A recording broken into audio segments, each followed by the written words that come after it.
안녕하세요. 김병삼 목사입니다. 제가 늘 이렇게 설교만 하는 사람인데 이렇게 공부를 방송용으로 찍으려니까 조금 어색하기도 합니다. 그런데 벌써 두 번째 온라인으로 이런 방송 교재가 나오게 되었네요. 이번에는 특별히 제가 2018년도에 출판했던 치열한 도전이라고 하는 이 책을 가지고 5과 정도를 여러분들과 함께 나누어 보려고 합니다. 치열한 도전, 제목처럼 제가 목회를 하면서 교회에 대한 치열한 도전을 했던 생각들을 여러분들과 함께 나누어 보는 시간이 될 것입니다. 한 5주 정도 여러분들이 이 말씀을 함께 공부하면서 같은 소그룹에서 나누는 교회에 대한 생각들을 이렇게 빌드업하는 그런 시간이 되었으면 좋겠습니다. 오늘 1과 교회의 본질에 대한 말씀을 좀 나눠보려고 합니다. 먼저 이 본질에 대해서 저는 radical이라고 하는 말로 정의를 좀 해볼 수 있을 것 같아요. 오늘 강의에서는 데이비드 플랜 목사님의 radical이라고 하는 책을 많이 인용하게 될 것 같습니다. 우리가 아는 것처럼 radical이라고 하는 말은 아주 과격한 이런 의미를 가지고 있죠. 그런데 어원을 따지고 들어가면 radical이라고 하는 말이 roots, 즉 본질적인 그런 의미를 가지고 있습니다. 그러니까 제가 오늘 여러분들과 함께 강의를 하면서 교회의 radical이라고 하는 말을 한다면 그것은 본질적인 교회의 의미이다. 이렇게 생각하면 될 것 같습니다. 저 개인적으로 교회가 많이 성장해 있지만 교회가 점점 무기력해 간다라는 생각을 하게 됩니다. 왜 그럴까요? 우리의 본질적인 신앙을 잃어버렸기 때문은 아닐까? 그래서 우리 교회가 본질적인 신앙을 다시 회복할 수 있다면, 다시 복음의 본질로 돌아갈 수 있다면 교회의 본질적인 사명으로 나아갈 수 있지 않을까, 이런 생각에서 radical이라고 하는 말을 다루게 됩니다. 데이비드 플랜 목사님의 책에 보면 인도네시아를 방문했을 때 불교 사원에서 현지 지도자들 또 이슬람과 불교 지도자들을 그들과 함께 했던 그런 내용이 나와 있습니다. 대개 종교다원주의에서 이렇게 말을 하죠. 모든 종교는 사소한 점에서 시각 차이가 있을 수 있지만 결국 본질적으로 같다. 그러니까 이제 이런 설명을 하는 거죠. 산 꼭대기에 올라가는 길이 여럿이다, 이런 말입니다. 그 책에 나오는 내용을 제가 잠깐 읽어드리도록 하겠습니다. 플랜 목사님이 이렇게 이야기합니다. 여러분은 산 꼭대기에 계시는 하나님 또는 신을 염두에 두고 있는 듯합니다. 우리는 모두 산 기슭에 있고요. 제가 이쪽 길을 통해 정상으로 오르고 있다면 여러분들은 다른 루트를 타고 있어서 언젠가는 다 정점에서 만나게 될 것이라는 말씀이죠. 상대방들이 맞장구를 칩니다. 예, 바로 그겁니다. 잘 아시네요. 플랜 목사님이 정색을 하고 말을 합니다. 한 가지 질문이 있습니다. 산 꼭대기에 계시던 하나님이 지금 이곳까지 내려오셨다면 어떨 것 같습니까? 인간들은 저마다 길을 찾아 그분께 다가오길 기다리지 않고 직접 한 사람 한 사람을 찾아오셨다는 하나님, 그분은 우리들에게 어떤 의미가 있을까요? 불교 지도자들, 무슬림 지도자들, 그리고 포스트 모던에 살고 있는 많은 사람들이, 아니 하나님을 믿고 있는 사람들조차도 하나님을 잘못 이해하고 있는 것은 아닐까? 우리가 힘을 다해 하나님께로 올라가려고 합니다. 그래서 우리들에게 힘이 필요한 거죠. 그런데 하나님께서는 힘이 아니라 힘이 없는 이 세상에 내려오셨어요. 이것이 radical, 본질적인 교회의 방향이죠.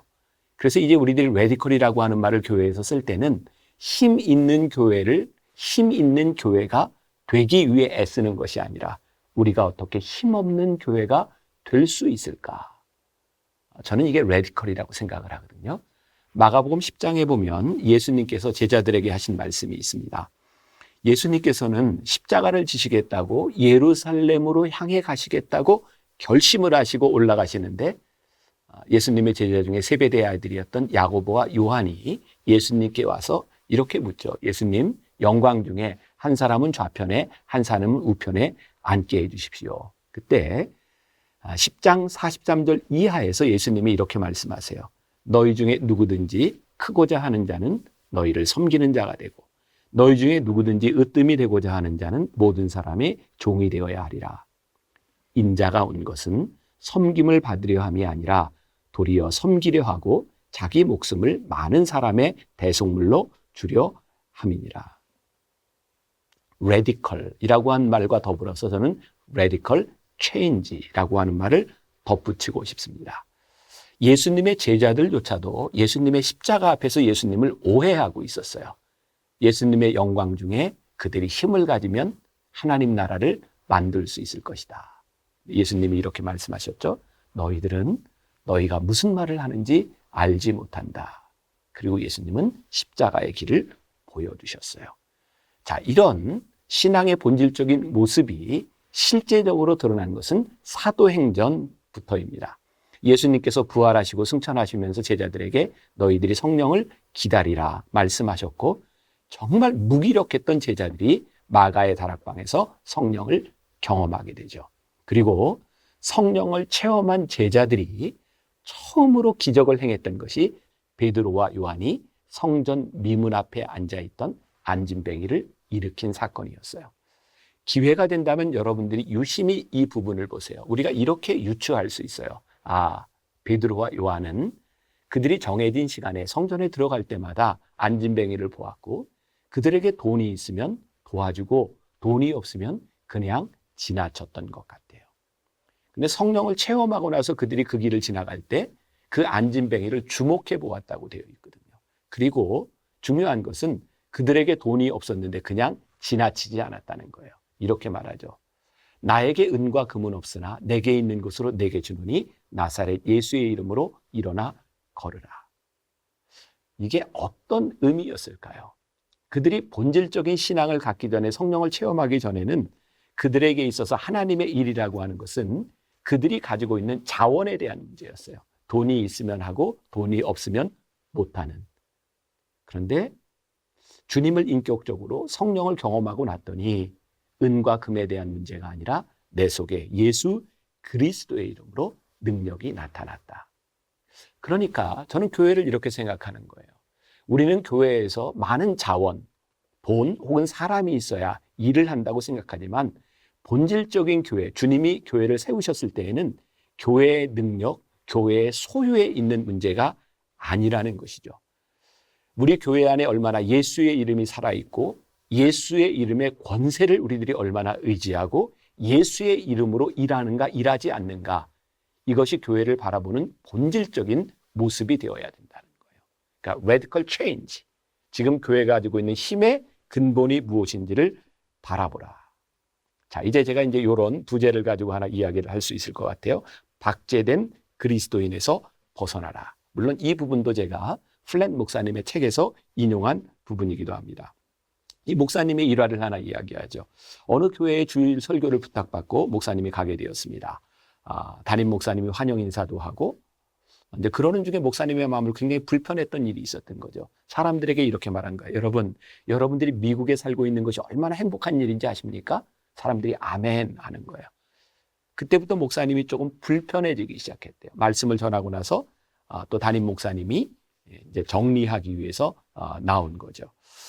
목사님이 이런 이야기를 합니다. 여러분, 미국이 아닌 정말 참담한 지역에서 섬기는 사람들을 바라보면 우리들이 정말 선교 헌금을 보내야 되겠다고 생각하지 않습니까? 우리는 차마 그곳에 가지 못하니까요. 그리고 정말 이 플랫 목사님을 경악하게 했던 그 일본에서 일하던 선교사님에게 후원금을 이렇게 전해주던 날 주일에 있었던 내용이에요. 제가 조금 읽어보겠습니다. 광고 시간에 제가 성도들에게 말했습니다. 이분께 선교 헌금을 보내지 않는 분은 잘 기억해 두었다가 그 자녀를 일본 선교사로 보내주시길 간구하겠다고요. 그랬더니 헌금이 많이 나와서 넉넉한 후원금에 노트북 컴퓨터까지 사드릴 수 있었습니다. 이 플랫 목사님의 마음을 불편하게 한 것이 무엇이었는가? 교인들을 바라보며 복음을 들고 하늘나라의 백성으로 살아가는 사람들에게 선교지로 나가는 것이 징벌이라고 이야기를 하고 있는 거죠. 여러분들이 선교지로 나가는 것, 힘들고 어려운 나라에 가는 것이 그들에게 협박이 되었다는 거죠. 목사님은 그 모습을 바라보며 우리가 교회의 본질을 잃어버렸구나. 어쩌면 교회가 박제되어서 교회 밖을 나가지 않으려 하는구나. 그런 느낌을 받았다는 거예요. 자, 제가 조금 또 책을 인용해 볼 테니 여러분들이 읽고 함께 듣고 잘 나눔의 교재로 활용하면 좋겠습니다. 오늘날 교회 안에 존재하는 대다수 그리스도인들이 생각하고는 있지만 감히 표현하지 못하는 이야기를 이 목사님을 통해 과감히 드러낸 것은 아닐까. 복음이 들어가야 할 소외된 지역의 현실을 외면하고 더 안락한 환경을 가꾸고 누리는데 골몰하는 거짓 그리스도인들이 얼마나 많은가. 현재의 상황에 안주해서 하나님이 제3세계에 가서 살라고 명령하실 수도 있다는 가능성을 단 한 번도 심각하게 고려해 보지 않은 이들이 또 얼마나 많은가. 예수님은 우리더러 가라고 명령하신다.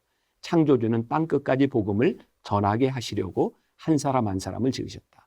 하나님이 세우신 이런 목적에 철저하게 헌신하지 않는다면 우리가 믿고 있는 기독교는 성경이 가르치는 기독교가 아니다. 이 플랫 목사님은 박제된 그리스도인이라고 하는 것을 이렇게 의미하고 있는 거죠.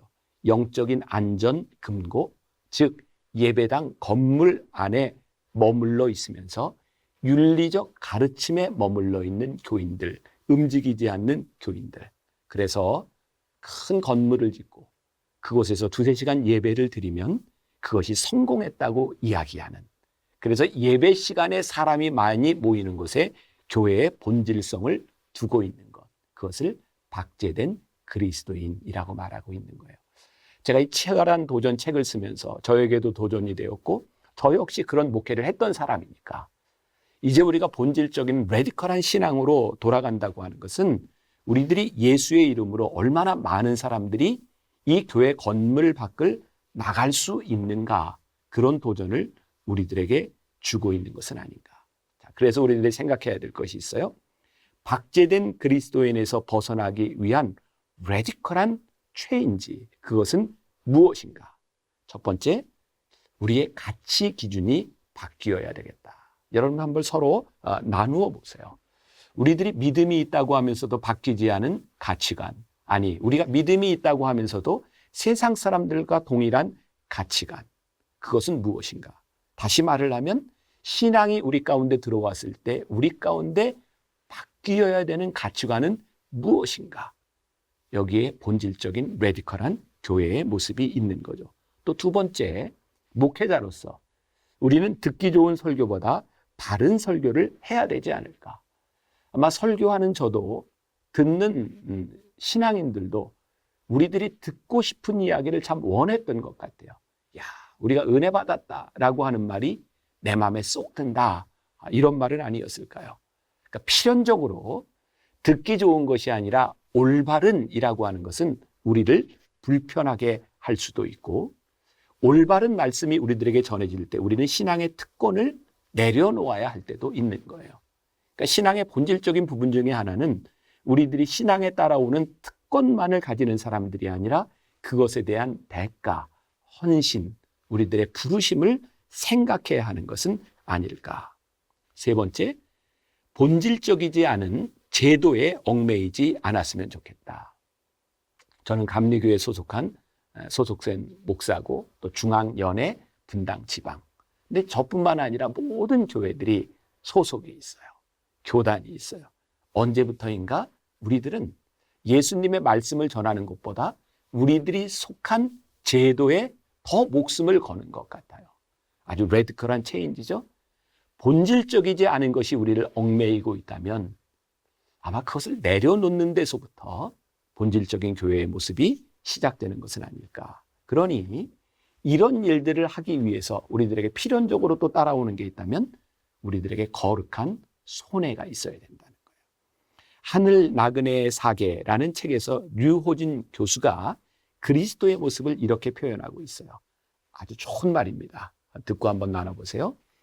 기독교 신앙은 누룩에 관한 것입니다. 이미 있는 반죽을 부풀게 하는 것입니다. 영향을 미치는 것입니다. 감화를 주는 것입니다. 부풀게 하고 성숙하게 하려고 여러분들이 클 필요가 없습니다. 힘과 능력이 거주하는 곳은 누룩입니다. 힘과 능력은 반죽 덩어리 안에 있지 않습니다. 능력은 소수의 사람, 즉 하나님 나라에 대한 비전으로 불타오르는 소수의 마이너리티 안에 있습니다. 여러분이 그리스도인이 되었을 때, 아니 여러분이 그리스도인이 되었다는 뜻은 그러한 소수자 중에 한 사람이 되었다는 뜻입니다. 여러분은 이스트 마이너리티, 누룩의 소수, 그것이 그리스도인입니다. 여러분들의 삶에서 소수가 된다는 것, 누룩이 된다는 것, 우리들이 가지는 힘의 능력이 있는 것이 아니라 누룩이 큰 세상을 변화시킬 수 있다고 하는 것, 그런 레디컬한 교회의 본질의 모습을 한번 여러분들이 나누어 본다면 교회에서 우리들이 무엇을 할 것인가가 나오지 않을까, 이런 고민도 함께 나누어 보세요. 고맙습니다.